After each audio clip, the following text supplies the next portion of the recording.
So it talks about how President Trump signed an executive order called Restoring Truth and Sanity to American Yeah, History last March, and that this was part yeah, of that effort.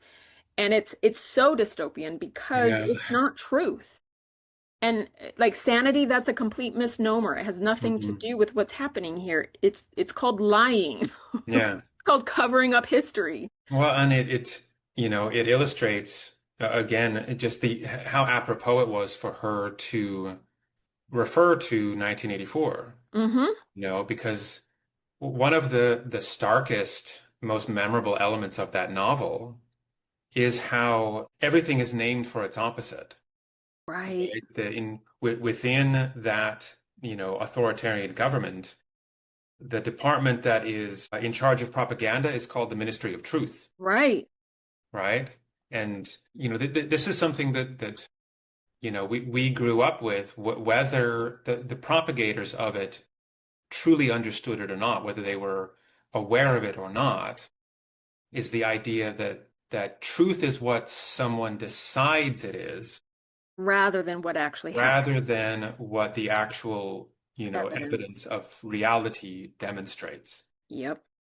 And people who didn't grow up in that, who didn't face that very kind of confounding notion where when people start to discover that what what is reality might not be what you have been threatened into believing is reality.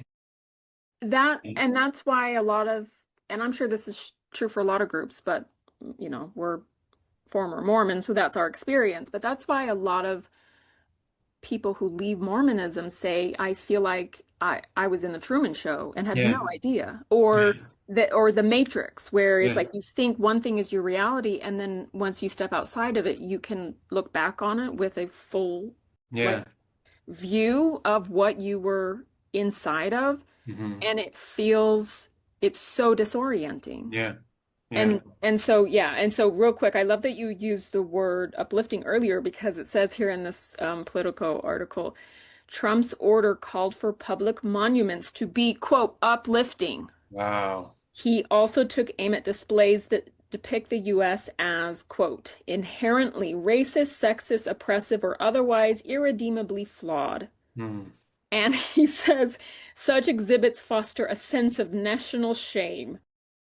And it's like, the Yeah, shame is covering it up. Like you yeah, can't go back and fix it. yeah. But the only thing that makes the atrocities that occurred in American history worse Hmm. is lying about it and Yeah, pretending it didn't happen. yeah.